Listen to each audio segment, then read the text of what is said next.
Setiap peristiwa adalah tindakan Tuhan.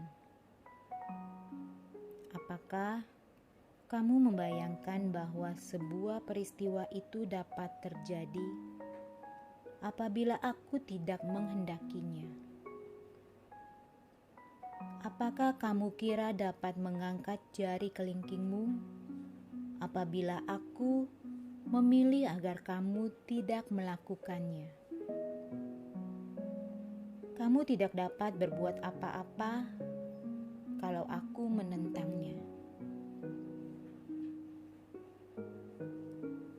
Namun marilah kita lanjutkan untuk menjelajahi gagasan kematian yang tidak adil itu bersama-sama. Apakah salah apabila sebuah kehidupan itu dipersingkat oleh penyakit? Bagaimana dengan kecelakaan yang konyol? Aku tahu fakta bahwa kamu tidak paham adalah bukti kehendak Tuhan. Fakta bahwa itu terjadi bukanlah bukti kehendak Tuhan. Percayakah kamu terhadap kehendak Tuhan bahwa Tuhan itu amat berkuasa?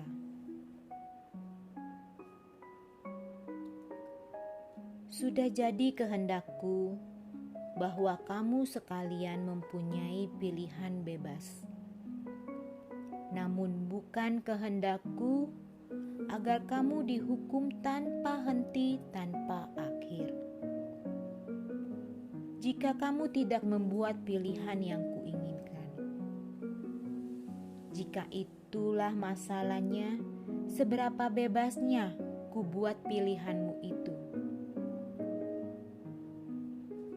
Apakah kamu sungguh-sungguh bebas melakukan apa yang kamu inginkan, seandainya kamu tahu kamu akan dibuat menderita secara tak terlukiskan dengan kata-kata, jika kamu tidak melakukan apa yang kuinginkan?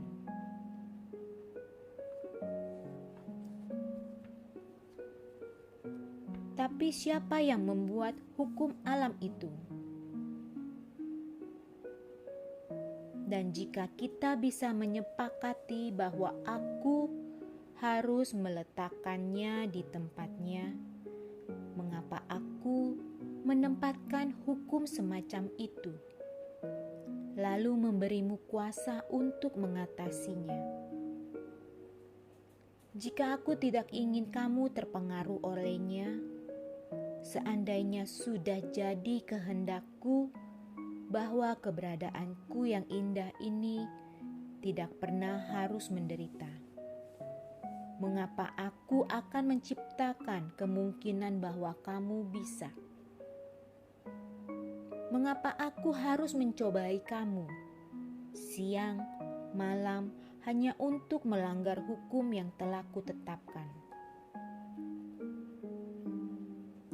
Tidakkah kamu lihat cara satu-satunya agar kamu mampu mewujudkan teologimu itu dengan menyatakan ketidakberdayaanku? Pahamkah kamu bahwa satu-satunya cara untuk menjadikan konstruksimu masuk akal adalah dengan menjadikan konstruksiku tidak masuk akal? Apakah kamu sungguh-sungguh merasa nyaman dengan ide adanya Tuhan yang mencipta makhluk yang sepak terjangnya tidak dapat dikendalikan?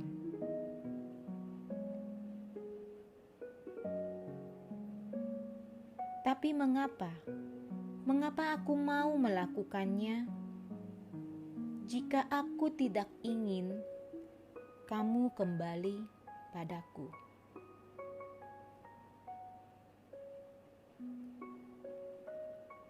Dalam realitasmu, kebaikan tidak ada tanpa kejahatan. Jadi kamu juga percaya pastilah demikian pula dalam realitasku. Namun inilah yang kukatakan kepadamu. Tidak ada yang jahat dimanapun aku berada, dan tidak ada kejahatan.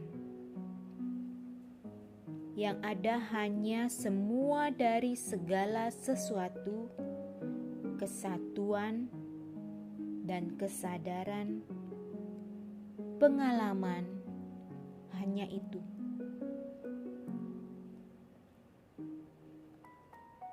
Realitasku adalah kerajaan mutlak, di mana satu hal tidak ada dalam kaitannya dengan yang lain, namun mandiri terhadap apa saja. Realitasku adalah tempat di mana semua yang ada adalah cinta. Tidak ada kematian.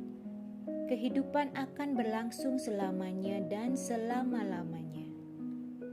Kehidupan memang demikian. Kamu hanya berubah bentuk. Setelah kamu berubah bentuk, konsekuensi tidak lagi.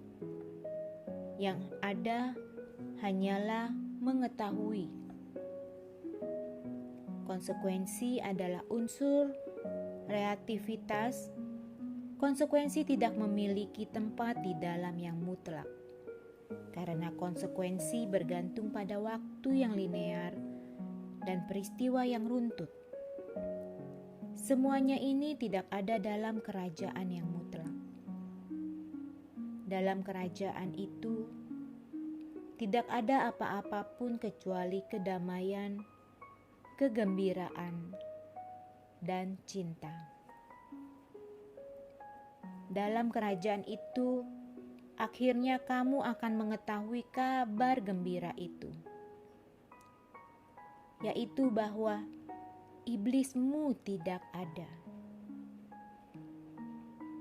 bahwa kamu adalah kamu yang senantiasa kamu perkirakan sebelumnya itu, yaitu kebaikan dan cinta. Idemu bahwa mungkin kamu ini adalah sesuatu yang lain, berasal dari kegilaan dunia luar, yang menyebabkan kamu bertindak gila juga. Dunia luar yang syarat oleh penilaian dan kutukan. Sesamamu lah yang menilaimu, dan dari penilaian mereka itu kamu menilai dirimu sendiri. Sekarang kamu ingin Tuhan menilai kamu, dan aku tidak akan melakukannya. Dan karena kamu tidak memahami ada Tuhan yang tidak akan bertindak seperti manusia, kamu tersesat. Teologimu adalah upaya kamu untuk menemukan dirimu kembali.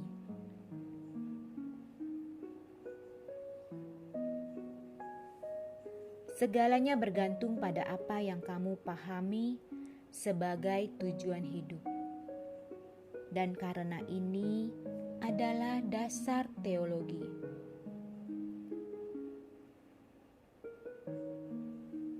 Jika kamu percaya kehidupan itu adalah sebagai batu ujian, percobaan, kurun waktu yang menempatkanmu untuk melihat kalau kamu ini berharga,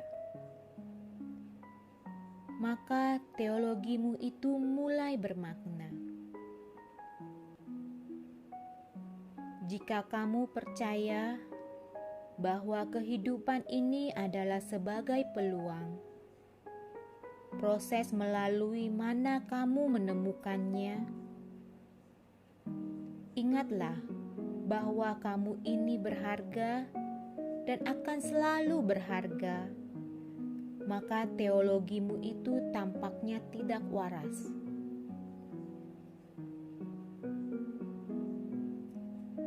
Jika kamu percaya bahwa Tuhan itu adalah Tuhan yang dipenuhi dengan ego yang selalu menuntut perhatian, kekaguman, kasih sayang, dan akan membunuh untuk mendapatkannya, maka teologimu tampaknya masuk akal. Jika kamu percaya bahwa Tuhan itu tanpa ego atau kebutuhan, namun juga adalah sumber segala sesuatu dan tempat seluruh kebijaksanaan dan cinta, maka teologimu hancur berantakan. Jika kamu percaya bahwa Tuhan itu Tuhan yang pendendam, cemburu dalam kasih-Nya, dan berang dalam amarah-Nya, maka teologimu sempurna. Jika kamu percaya bahwa Tuhan itu adalah Tuhan yang cinta damai, yang gembira dalam cinta, dan berbelas kasih dalam kebahagiaannya, teologimu itu tidak ada gunanya. Beginilah kataku, tujuan hidup bukanlah untuk menyenangkan Tuhan. Tujuan hidup adalah untuk mengetahui, untuk menciptakan kembali siapa dirimu. Dengan melakukan itu, kamu menyenangkan hati Tuhan dan memuliakannya juga.